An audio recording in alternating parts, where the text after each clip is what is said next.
Ito yun ako magsimula ng alphabet. Ay, gandang-ganda ka, te. Huwag niyong hayaan na gawin sa inyo. Franklin Miano is a scam. Here's why. Sulot o sukot? Sino ang mananalo, ako o ikaw? The Fighting Filipino Chinese 44th Division, never forget. Don't forget the Battle of Yultong. Bro, you forgot the Battle of Yultong. The Battle of Yultong. Green, ano ba yung Battle of Yultong? Nagsasabihin nyo, bro, forgot the Battle of Yultong. Walang katapos ang Battle of Yultong. Ano nga ba talaga ang Battle of Yultong? Lagi natin nakikita to sa TikTok, nag-scroll tayo. Ang Battle of Yultong ay naganap ng Korean War sa pagitan ng mga Pilipino at ng South Korea sa mga nag-i-invade ng mga Chinese. So, particularly yung Chinese People's Volunteer Army. Hindi yung army ng BTS, ay ibang army yon. The 34th Division at ang Filipino 10th Battalion, hindi X-Battalion, wala magagawa yun dito. Combat Team. So, ang BCT. So, merong 40,000 soldiers at 900 na mga Pilipino. So, isipin that's a 400 to 9 ratio. Shaman. Parang isipin mo lang ang Sham, dalawa yon na punong jeep. Kalaban ay 400. Isipin mo lang gaano kadami yon, diba? So nakakabit itong 10th Battalion na ito sa US sa 3rd Infantry Division. Halos mga 1,367 sila. Pero naging 900 dahil sa mga casualties, mga nasaktan, ganyan. Yung Korean War na to ay hindi labanan ng pinakamagaling magsamgyup. Ito ay literal na gera noong April ng 1951. Naganap to respectively sa Imjin River. Hindi si Jimin, ha? Ito naman, nag-make tayo sa mga army eh. Hindi ang aking boyfriend na si Jimin, kundi sa Imjin River. Habang binabantayan ng BCT ang right flank ng regiment sa Route 33. Tapos meron naman Turkish Brigade sa US Infantry Division na to na binabantayan ng east ng Filipino unit na to. Si Lieutenant Jose Arteaga Jr. ay dinedefend ng isang napaka-strategic na parte nito. Parang ano lang to eh, parang yung sa Bicol eh. Parang ito yan eh, yung Bohol Rems. Importante meron kang watchtower, importante meron kang chocolate hill na gagawan mo ng resort. O ano na, nagagawan mo ng post, diba? Yun ang Yultong Hill. Pero natalo sila nung PVA o ang People's Volunteer Army na-overrun sila. Sa dami ba naman? 40,000 kalaban mo, diba? Kalaban mo nga lang, jowa mo. Isa nga lang, talo ka na eh. Naka-receive na ng order si Colonel Dionisio S. Ojeda o ang kanilang battalion commander na mag-withdraw na, hindi sa ATM. Susunod na lahat ng mga units eh, pero lang yung tank na company. O pinangalanan na ngayon na Heavy Weapons Company na nasa ilalim ni Kapitan Conrado Yap. Ibang-ibang Yap yan ha. Tulad ko nag-yap-yapin lang tungkol sa Battle of Yultong dahil sa mga memes.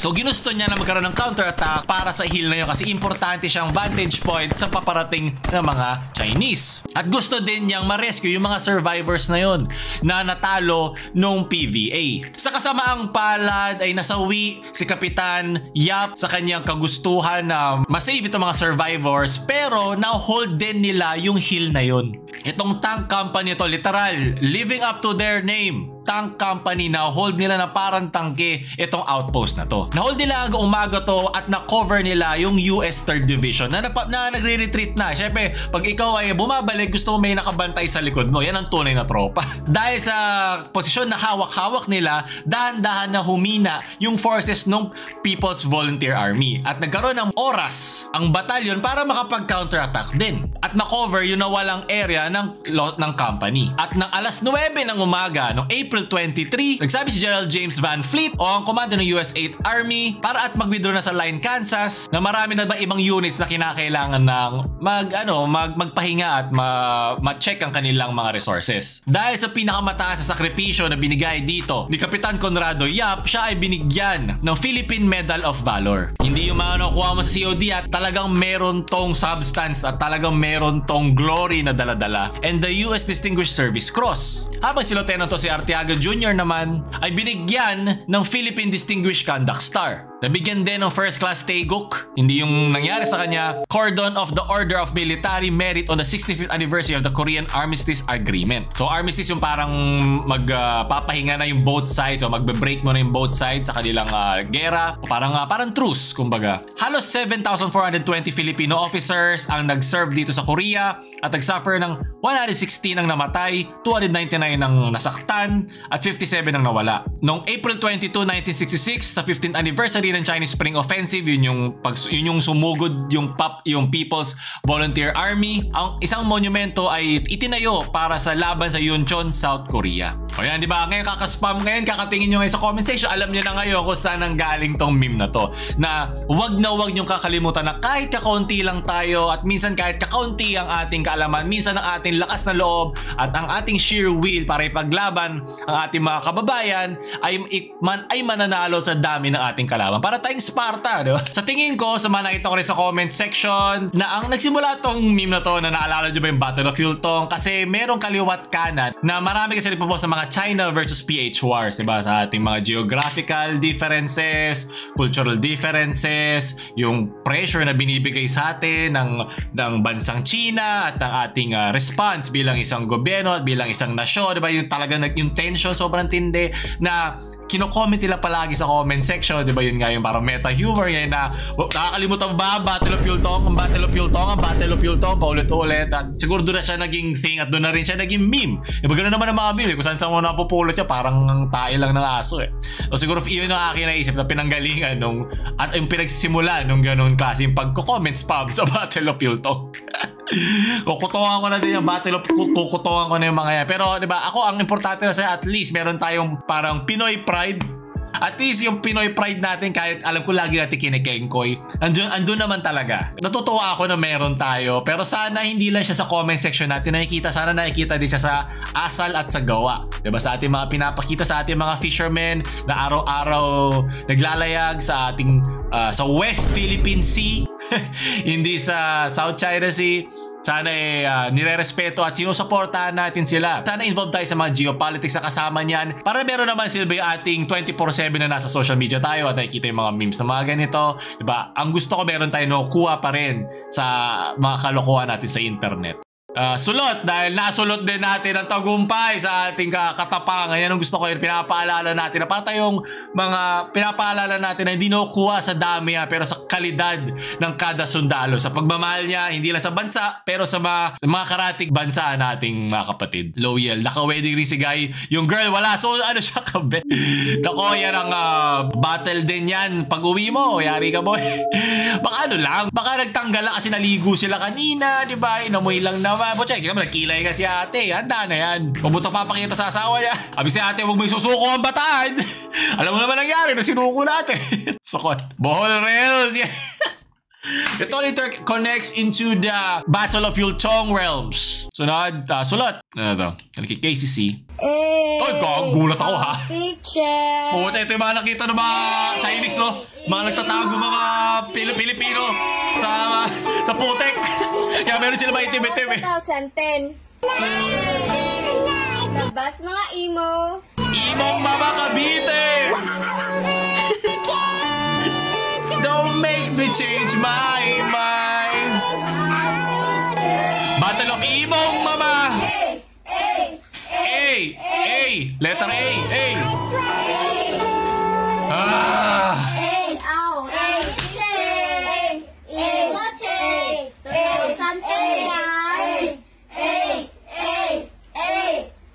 Ito yun ako magsimula ng alphabet eh.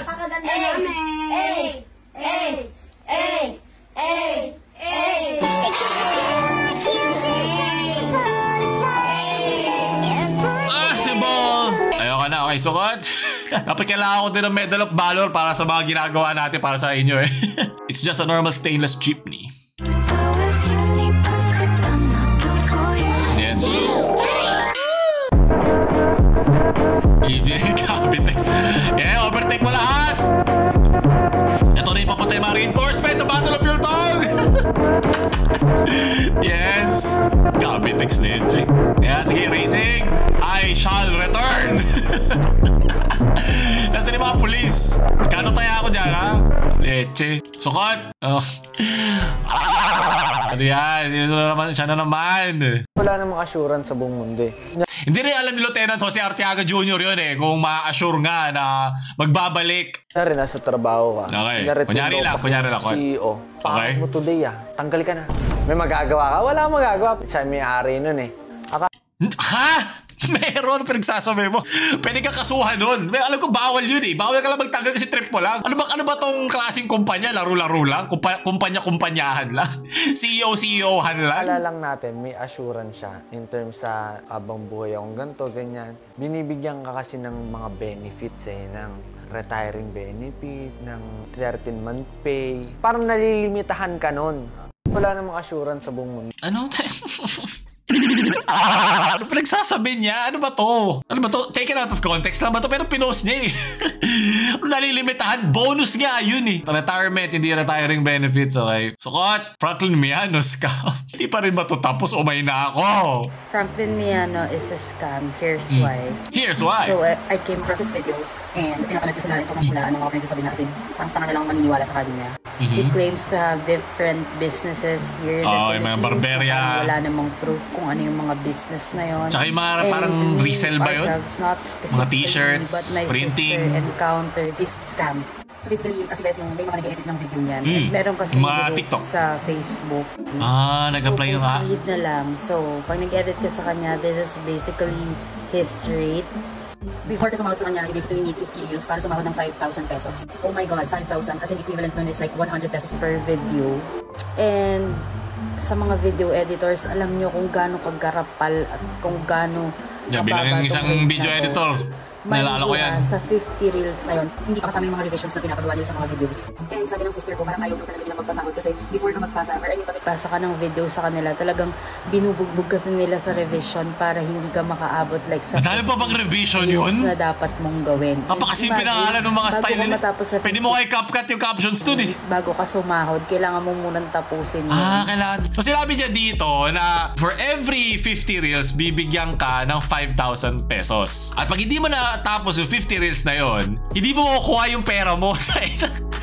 Kala ko ba milyonaryo ka? Ba't kailangan may assurance? Saan yung assurance? It all interconnects. Ba't wala siya assurance? Tama diba? Tama ba yung calculation ko? 100 per reel. Are you real, son? Ikaw, Miss Editor, payag ka ba? 100 lang bayad every minute? At first daw, pumayag daw talaga siya, which is wrong naman talaga. Kasi, may iba kasi nangangailangan. Pero hindi alam mo, padaliin nyo lang buhay nyo, dayain nyo, gamamit kay AI. Okay, so, nakakalungkot lang na ganito yung parang style niya na mauuna muna. Pag hindi lang na naabot, dapat bayad ka per the reel na magagawa mo eh. Parang ang lungkot eh. Either way, ingat na tayo sa pagsabi natin na scam kasi kailangan natin ng proof dyan. Yes, sa ngayon, kung naramdaman to ng kapatid mo, valid naman yun. Pero syempre, ano lang naman, pinoprotektahan ko lang naman kayo kahit naman totoo, kailangan mo pa i-prove yun. Pag ikaw, sabihin natin, batuhan ka ng kaso ni Mr. Miano, dapat kailangan mo pa rin i-backup yun. Kailangan handa ka doon. Hindi naman tayo lahat, may time para magpupunta sa korte, mag-hire pa ng lawyer, paglaban pa. So, ingatan natin yung mga yun. Pero yun nga, kung ganun nga talaga si Franklin, napaka-basura at halatang hindi hindi siya editor. Alam natin yan, pinagdaanan nga natin 200 video editing na issue, di ba? Ang 100 piso ay napakababa para sa isang 1-minute reel. Ang mga nakikita ka nag-offer ng mga 500, yan. Depende rin yan per platform. Kasi per platform, iba't iba rin naman silang kita pa nag-viral. Pero dyan fixed. Medyo depende sa performance. Ako, sobrang ano pa yung sa mga editors ko, sobrang tailor fit para sa kanila kasi nang galing ako dyan. Alam ko yung hinahanap ko sa isang editor at sa isang style na kanyang ginagawa. So ayun, ingat lang. Sukot ka pa rin, Franklin. 2 types of the make yan. Body regenerating body Jamie. Kumalat ka makailan sa TikTok itong sinabi ni Jamie Casino at ipakinggan kung saan kinolat daw niya si Greenman. Ng friends ko, best friends ko, naglalakad kami sa may session road na doon. And it seems like nandun yung parang Greenman na sundalo. And mukhang nagpapatawa siya, so tumatawa yung mga tao and all. And then maya-maya lumapit ulit siya sa amin. It was, tinuro niya isang friend ko na. So doon daw sa kanila enkwentro kay Greenman sa Baguio, kilala naman lahat si Greenman, isang kilalang entertainer sa Baguio na nag-enjoyan daw lahat at dito daw sinabi niya na inisa-isa daw yung kanyang friends kasama siya. Siyempre alam naman natin paano siya nagsasalita, diba? Si Greenman yung kanyang parang pito. Ay isa daw sinabi ganon, isa naman daw sexy, so payat, sexy, isa naman ganon. Diba? Yun yung kanyang sinabi. Medyo payat and then he did like something like this. Una, tinuro niya si Racine and then ginawa niya to. Ito yung mga kasama daw niya. Yung ginawa niya. And then si Joanna, he did that. Doon na medyo nag-init yung dugo ko kasi this is literally body shaming in front of people. So ang sabi ko, that's not nice. That is body shaming. And then he answered to me, no, it's not. And then sinagot ko siya, no, that is body shaming. And napansin ko kasi na may mga... Ito yung pag nakita mo sa, pag napunta sa real world, yung ating pangka-cancel online, ito yung literal na nasa harap mo na eh. Paano may argue yung humor sa iba't ibang klaseng tao? Pero mamaya natin, sabihin natin opinion dyan. Pero this time, nagulat ako na ganitong kalala in front of hundreds of people. This is something I just cannot tolerate.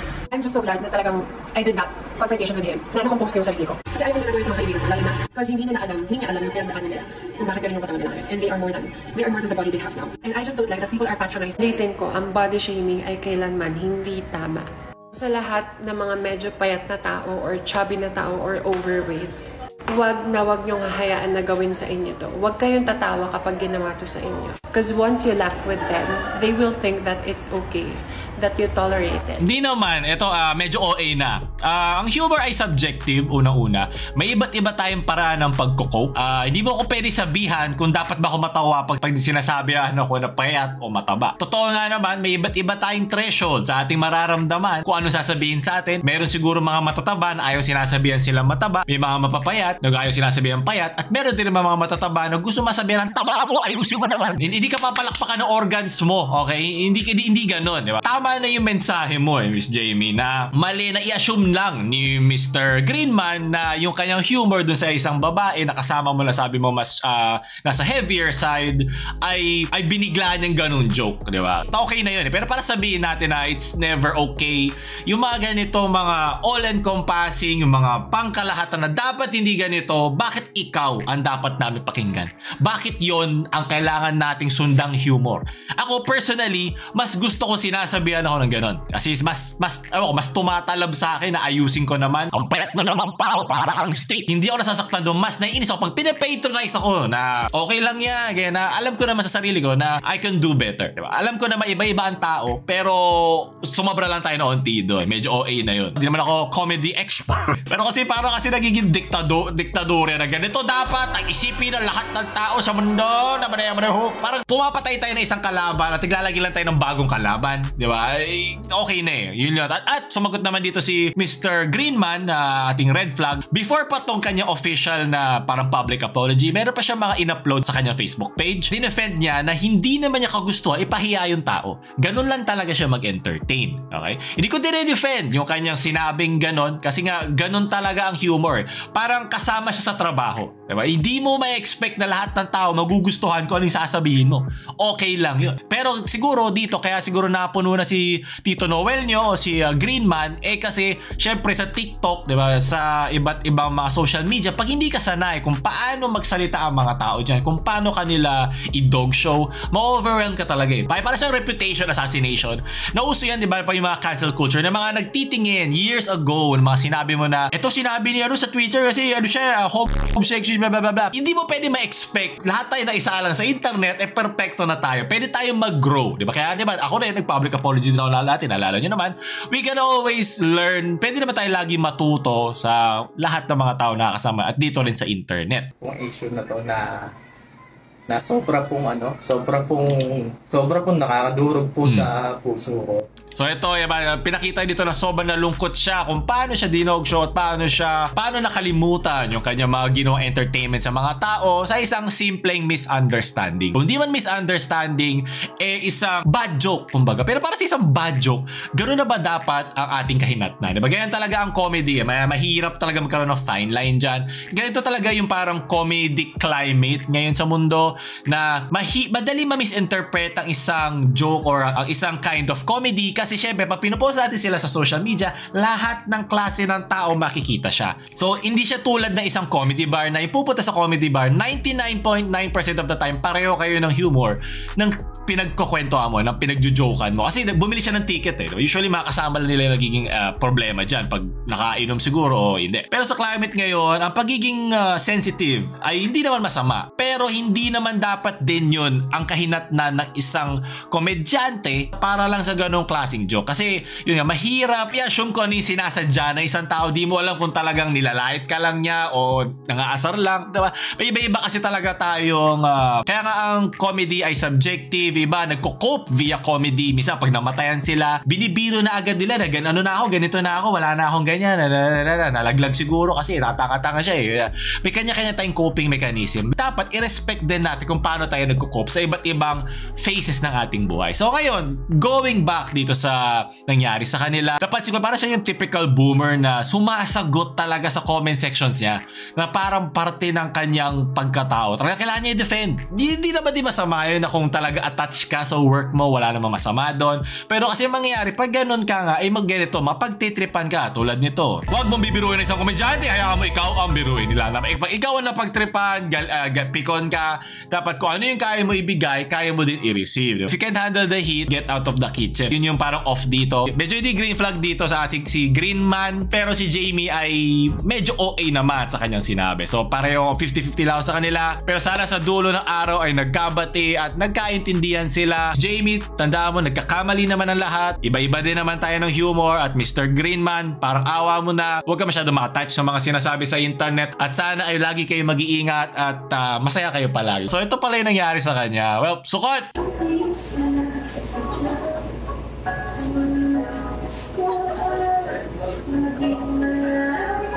Ate, yung Sunday ko to nauna. Okay. Hindi lang ako yung naka-order. Okay lang. Hirap na ako nasa ice cream ko. Malamig na yung Jollibee. Yung burger ko. Di lang ikaw ang nababahala. Bulong ng isip. Huwag kang pakawalan. Ngunit puso ka. Sulat galing kay Cap and Elling Adventure. Tulak yan ng gate.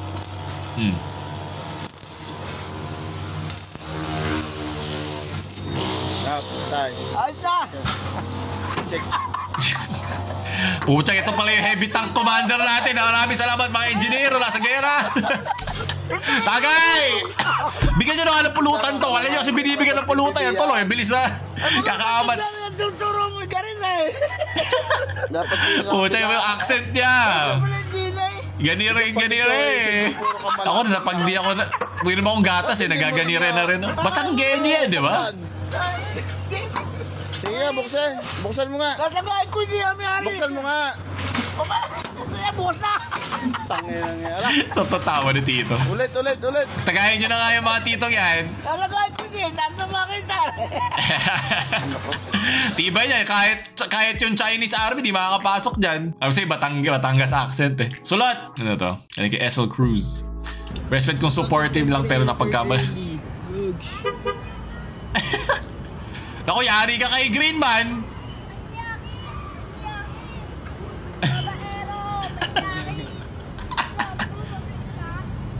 Uy, gago. Ito, pwede na to sundalo ah. Ipasok to sa ating infantry. Literal na infant pa siya.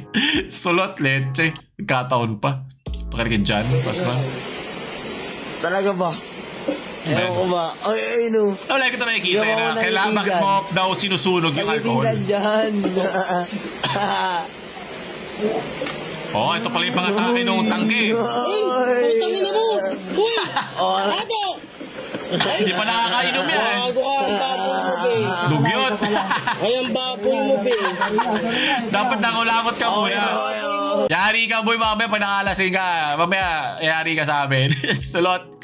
Sulot dahil hindi ako iinom niya, bahala ka dyan. Dignidad o grades, basa ko tuloy US. US Infantry Division, laban!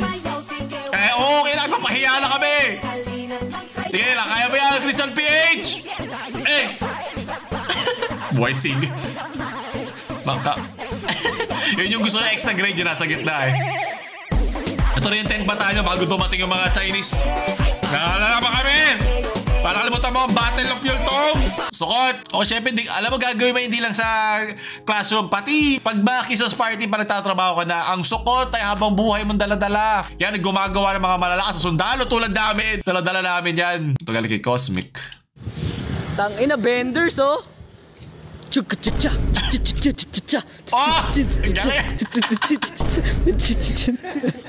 Galing ng naman din, dami. Nabigla ako sa beatboxing. So lahat, sino relate dito? Kasi sinadya ni Kuya.